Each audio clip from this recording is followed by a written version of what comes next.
ಮೇಳದಲ್ಲಿ ಸುಮಾರು 1 ಕೋಟಿ ರೂಪಾಯಿಗಳ ಅಧಿಕ ಮೊತ್ತದಲ್ಲಿ ಚಲನಚಿತ್ರ ನಟ ಸೋನು ಸೂದ್ ಅವರ ಶೇಕಡಾ 80ರ ಕೊಡುಗೆಯೊಂದಿಗೆ ಶೇಕಡಾ 20 ಜಿಲ್ಲಾಡಳಿತದ ಆರ್ಥಿಕ ನೆರವಿನೊಂದಿಗೆ ಆಕ್ಸಿಜನ್ ಉತ್ಪಾದನಾ ಕೇಂದ್ರ ನಿರ್ಮಾಣವಾಗಲಿದೆ ಎಂದು ಶಾಸಕ ಹಾಗೂ ಮಾಜಿ ಸಚಿವ ಯುಟಿ ಖಾದರ್ ಹೇಳಿದ್ದಾರೆ. ಈ ಕುರಿತು ಸುದ್ದಿಗೋಷ್ಠಿಯಲ್ಲಿ ಮಾತನಾಡಿದ ಅವರು, ಉಳ್ಳಾಲದ ಸಮುದಾಯ ಆರೋಗ್ಯ ಕೇಂದ್ರದಲ್ಲಿ ಈ ಘಟಕ ಆರಂಭಿಸಲಾಗುವುದು. ಸುಮಾರು 1 ಕೋಟಿ ರೂಪಾಯಿಗಳಿಗೂ ಅಧಿಕ ಮೊತ್ತದಲ್ಲಿ ಆಕ್ಸಿಜನ್ ಉತ್ಪಾದನಾ ಕೇಂದ್ರ ನಿರ್ಮಾಣವಾಗಲಿದೆ ಎಂದು ತಿಳಿಸಿದರು.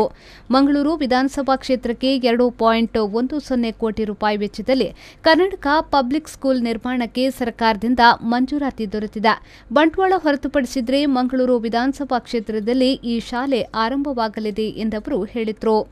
ಚಂಪುಗುಡ್ಡೆ ಹಿಂದೂ ರುದ್ರಭೂಮಿಯಲ್ಲಿ ವಿದ್ಯುತ್ ಚಿತಾಗಾರ ನಿರ್ಮಿಸಲು ಇನ್ಫೋಸಿಸ್ ಸಂಸ್ಥೆ ಮುಂದೆ ಬಂದಿದೆ. ಇದರ ಸ್ಥಳ ನಿಗದಿಯ ಬಗ್ಗೆ ಅಲ್ಲಿ ಸ್ಥಳೀಯ ಸಮಿತಿಯ ತೀರ್ಮಾನ ಮುಖ್ಯವಾಗುತ್ತದೆ.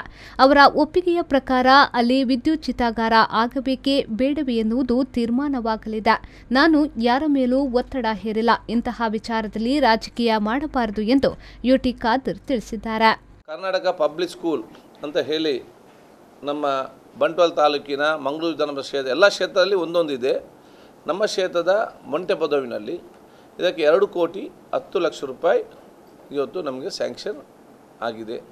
ನಮ್ಮ ಇಡೀ ಜಿಲ್ಲೆಯಲ್ಲಿ ಬರೀ 2ಕ್ಕೆ ಆದದ್ದು, ಒಂದು ಪುತ್ತೂರಿಗೆ ಮತ್ತೊಂದು ನನ್ನ ಮಂಗಳೂರು ಕ್ಷೇತ್ರಕ್ಕೆ. ಉಳ್ಳಾಲದ ಆಕ್ಸಿಜನ್ ಪ್ಲ್ಯಾಂಟ್ ನಿರ್ಮಾಣ ಮಾಡಲಿಕ್ಕೆ ಸೋನು ಸೂದ್ ಪಿಕ್ಚರ್ ಆ್ಯಕ್ಟ್ರು ತಮ್ಮ ಸಹಾಯ ಹಸ್ತವನ್ನು ಉಳ್ಳಾಲಕ್ಕೆ ಇವತ್ತು ಕೊಟ್ಟಿದ್ದಾರೆ. 80% ಅವರ ಸೋನು ಸೂದ್ ಅವರ ಸಂಸ್ಥೆ ಇವತ್ತು ಕಟ್ಟಿದೆ. ಅದಕ್ಕೆ ಮ್ಯಾಚಿಂಗ್ ಗ್ರ್ಯಾಂಟ್ ಆಗಿ 20% ನಮ್ಮ ಜಿಲ್ಲೆಯಿಂದ SGR ಫಂಡಲ್ಲಿ ಇವತ್ತು ಕಟ್ಟಲಾಗಿದೆ. ಉಳ್ಳಾಲ ನಗರಸಭೆಯ ವ್ಯಾಪ್ತಿಯ ನಮ್ಮ ಚೆಂಬುಗಡ್ಡೆಯಲ್ಲಿ ಹಿಂದೂ ರುದ್ರಭೂಮಿ ಇದೆ. ಒನ್ ಆಫ್ ದ ಬೆಸ್ಟ್ ನಮ್ಮ ಹಿಂದೂ ರುದ್ರಭೂಮಿ ಬಹುಶಃ ಇವತ್ತು ನಮ್ಮ ಜಿಲ್ಲೆಯಲ್ಲಿ ಅಂತ ನಮಗೆ ಹೇಳ್ಬೋದು.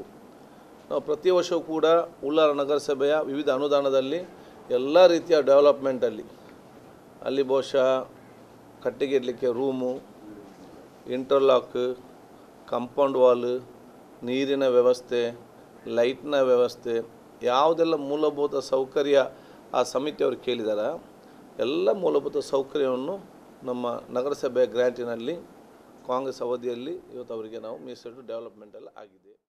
ಪವನ್ ಕಾಚಿಮಡ್ಕ, ವಿ4 ನ್ಯೂಸ್, ಮಂಗಳೂರು.